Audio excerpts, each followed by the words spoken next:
కన్నులతో చూసి లోకం ఎంతో అందముగా సృష్టింపబడెను భూలోకం. దేవుని ఆలయముగా ఈ దేహం పరిశుద్ధునిగా సృష్టించే శరీరం.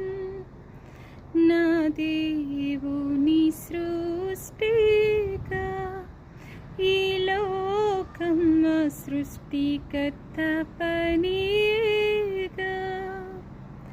నా యేసుని సృష్టిగా ఈ లోకం మా సృష్టికర్త పనిగా.